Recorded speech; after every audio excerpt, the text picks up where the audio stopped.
Halo semuanya, bagaimana kabarnya? Semoga kalian baik-baik saja. Oke, kembali lagi dengan saya, Jenderal Muda. Kali ini saya akan menceritakan film dari mantan paman saya, yakni Bang Jason Statham.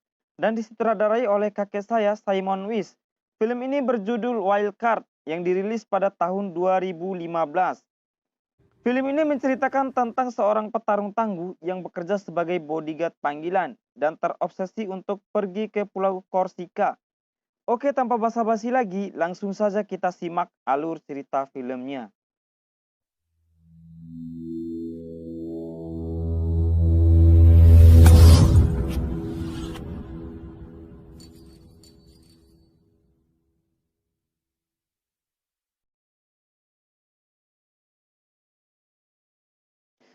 Bermula di sebuah bar terlihat seorang pria bernama Nick yang bekerja sebagai bodyguard panggilan. Pandangannya mengarah ke seorang wanita yang menonjol bernama Doris yang sedang memesan Pepsi Diet. Nick memberikan senyuman terbaiknya kepada wanita itu. Setelah itu, Doris didatangi oleh pacarnya yang bernama Osgood. Osgood menceritakan kepada Doris bahwa dia dapat promosi dari pekerjaannya yang mengharuskan dia pindah ke kota lain. Dan Osgood mengajak Doris untuk menikah lalu hidup bersama. Namun, Doris menolaknya dan tidak ingin berumah tangga karena ia sering gagal dalam pernikahannya. Tiba-tiba, Nick menghampiri mereka dan menarik tangan Doris untuk mengajaknya dansa. Dan terjadilah sedikit ketegangan di sana. Hingga Nick menjambak rambutnya Osgood yang ternyata itu rambut palsu. Doris ketakutan dan mengajak Osgood keluar dari tempat itu. Ketika di parkiran, tak lama kemudian Nick pun ikut keluar menghampirinya lagi. Osgood yang sangat marah tak terima perlakuannya Nick yang kemudian hajar Nick hingga Nick terjatuh. Doris yang melihat itu sangat kagum terhadap Osgood. Akhirnya semakin jatuh cinta kepada Osgood. Dia pun setuju untuk menikah dengan Osgood dan ikut bersamanya ke kota lain. I'll have a blue Christmas.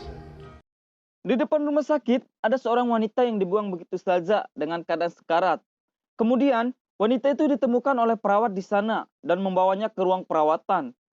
Di tengah-tengah kritis, wanita itu berulang kali menyebut nama Nick.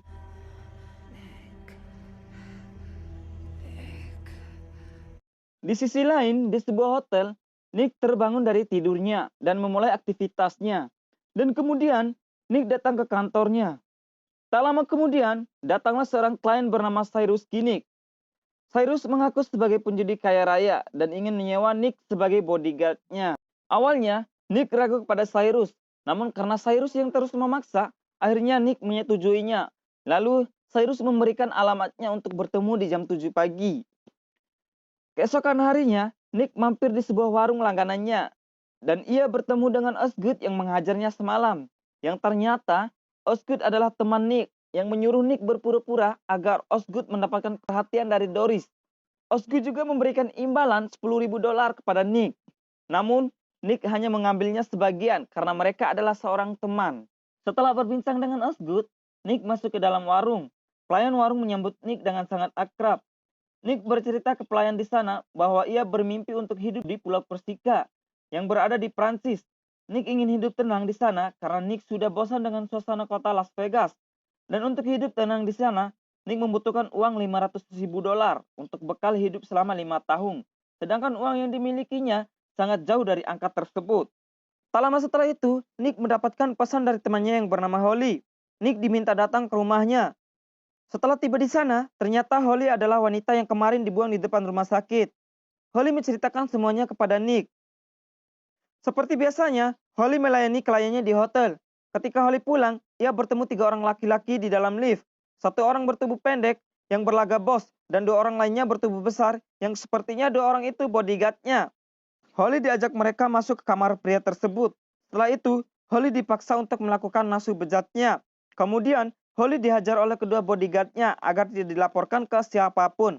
Setelah itu, mereka membuang Holly di depan rumah sakit.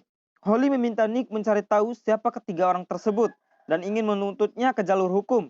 Namun, Nick yang tahu bahwa Hotel Golden Nugget adalah sarangnya mafia, terlihat sedikit enggan membantu Holly. Sepertinya, Nick sudah tidak mau lagi terlibat ke dalam hal-hal yang seperti itu. Ia ingin fokus untuk kehidupannya yang bebas. Namun, melihat Holly yang babak belur, dia pun berubah pikiran dan ia terpaksa menurutinya. Lalu Nick pergi menuju Hotel Garden Nugget untuk mencari informasi tentang orang yang memperkosa Holly. Di hotel itu, Nick temui wanita yang bernama Millicent dan menanyakan informasi beserta ciri-ciri yang diberikan Holly. Millicent mengajak Nick bertemu setelah jam kerja untuk memberitahu tentang informasi yang dibutuhkan. Saat bertemu di meja makan, Millicent memberitahu nama pria itu adalah Denny DeMarco dengan dua anak buahnya yang bertubuh besar. Ia dari keluarga kaya Italia Timur. Millicent menyarankan untuk tidak membuat masalah dengan mereka karena sangat berbahaya. Setelah itu, Nick menghubungi Holly dan memberitahu bahwa dia tidak menemukan apa-apa.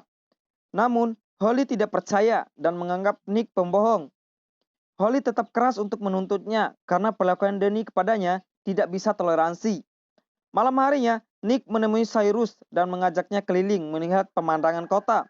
Kemudian, Nick mengajaknya ke restoran Golden Gate untuk berjudi. Anehnya, Cyrus yang mengaku sebagai penjudi kaya raya itu hanya bermain di meja $10. Selepas itu, Nick meninggalkan Cyrus begitu saja. Dan Nick menjumpai Holly di rumahnya. Ia memberikan informasi yang ia dapat tentang Denny DeMarco. Saat Nick ingin pergi, Holly menghentikannya. Holly ingin Nick menghajar mereka dan membuat Denny lebih sengsara. Kemudian, Nick dan Holly menuju ke Hotel Garden Nugget. Sampai di sana, Nick mengetuk pintu kamar Denny. Saat anak buah Denny keluar, Nick mengatakan kalau ia adalah temannya Baby. Setelah bertemu Denny, Nick membicarakan tentang Holly yang telah disiksa dan diperkosa oleh Denny. Setelah mendengar semua perkataan Nick, Denny mulai kesal dan menyuruh anak buahnya mengusir Nick. Dan saat itu juga, Nick langsung menghajar mereka bertiga.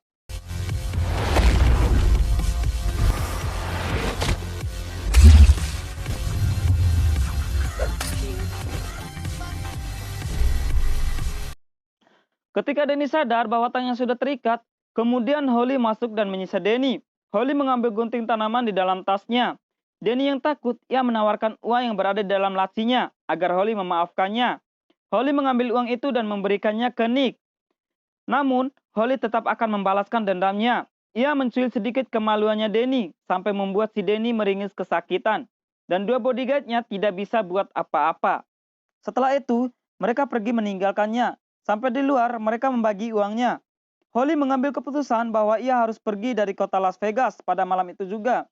Karena dia sadar bahwa Denny tidak akan membiarkan hidup jika dia masih berada di kota tersebut. Nick juga berpikiran sama. Namun sebelum itu, ia mampir untuk berjudi. Berharap bisa menggandakan uangnya. Keberuntungan sedang berada di pihak Nick. Ia terus memenangkan permainan blackjack di kasino itu. Cyrus juga ada di sana. Ia melihat Nick terus-terusan menang sampai Bandar merasa kebingungan. Pada saat itu, Nick berhasil menggandakan uang dari $25.000 menjadi $560.000. Dan yang artinya, uang itu cukup untuk memenuhi mimpinya, yaitu untuk hidup tenang di Pulau Korsika, Prancis selama 5 tahun ke depan. Sebelum menukarkan koinnya, Nick berbincang dengan Cyrus dan menceritakan tentang impiannya yang akan hidup tenang di Pulau Korsika. Kemudian Nick berjalan ke loket penukaran untuk menukarkan koinnya. Namun, tiba-tiba virus judi merasukinya, lalu membatalkan dan menarik semua koinnya agar dapat menggandakan kembali. Nick bilang ke Cyrus, jika ia gunakan uangnya sekarang, setelah 5 tahun, ia harus kembali lagi ke tempat ini. Maka dari itu, Nick mencoba menggandakan uangnya kembali agar bisa hidup tenang lebih lama di sana. Akhirnya, Nick mempertaruhkan semua uangnya dalam satu kali permainan dengan harapan ia bisa menang. Namun, keadaan bertolak belakang dengan keharapannya, yang artinya ia kalah dari permainan itu. Setelah itu, Nick menyesali perbuatannya itu. Nick merasa frustasi yang kemudian Nick galau dan mabuk-mabukan hingga ia pingsan. Ketika Nick terbangun, ia sudah berada di ruangan VIP kasino itu.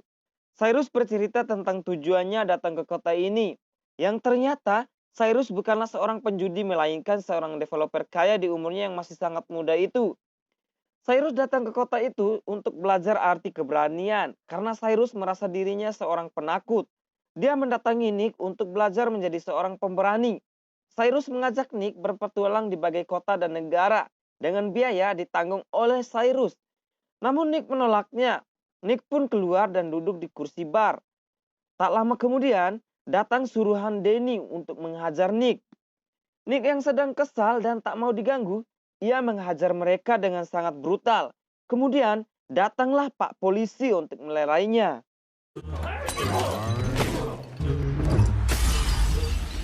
So I dreaming of the sun.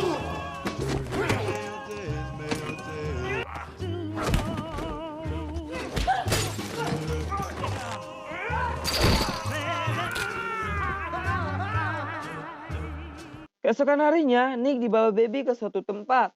Baby bilang bahwa ada masalah yang harus diselesaikan karena ada anak dari mafia Italia yang mengaku dirampok oleh Nick. Nick pun dibawa ke suatu ruangan untuk disidang, dan di sana sudah ada Danny. Jika Nick terbukti bersalah, maka Baby akan menghabisi Nick pada saat itu juga. Danny terus memojokkan Nick dengan bilang ia telah dirampok oleh Nick serta dua bodyguardnya telah ditembak mati. Namun terus menyembunyikan perihal penganiayaan terhadap Holly. Nick memberikan dua pertanyaan terhadap Baby. Pertanyaan pertama, mengapa ia harus membunuh menggunakan senjata? Baby yang tahu jika Nick dapat dengan mudah membunuh seorang tanpa pernah menggunakan senjata.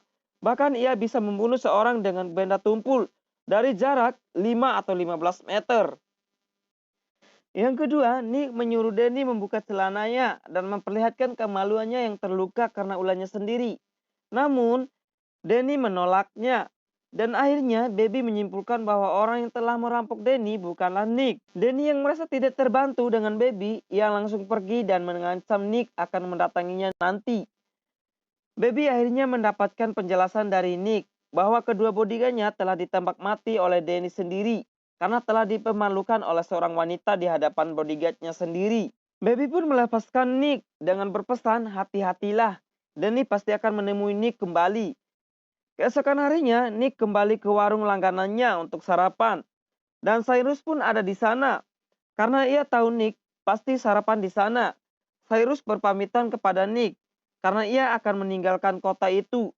Cyrus berterima kasih kepada Nick karena mendapatkan pelajaran darinya bahwa semua orang memiliki rasa takutnya masing-masing. Dan yang perlu dilakukan adalah percaya pada diri sendiri serta mengakui jati dirinya sendiri. Maka semua yang ditakutkan mungkin tidak akan terlalu buruk. Dan di saat itu, Cyrus memberi hadiah ke Nick, yaitu tiket pesawat ke Korsika, serta cek yang nominalnya $500.000. Namun Nick tidak terlalu bahagia karena ia tahu Danny sebentar lagi akan membunuhnya. Tak lama setelah itu, Danny pun datang bersama anak buahnya. Cyrus pun naik ke atas meja dan berlagak menjadi orang idiot untuk mengalihkan perhatian. Hingga Nick ada waktu untuk kabur dari tempat itu. Nick bersembunyi di atap sambil membawa sendok dan pisau roti. Mendengar Danny memerintahkan anak buahnya untuk membunuh Cyrus, hingga Nick memutuskan melawan Danny dan anak buahnya. Nick menghajar mereka hanya menggunakan sendok dan pisau roti. Nick pun berhasil menghabisi mereka semua.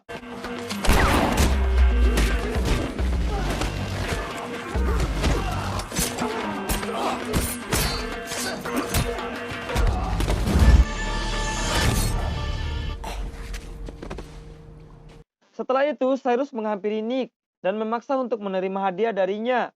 Nick yang terus dipaksa, pada akhirnya ia menerima hadiah itu. Nick pun langsung pulang dan berkemas. Kemudian meninggalkan Las Vegas dan pergi ke Korsika. Dan film pun selesai.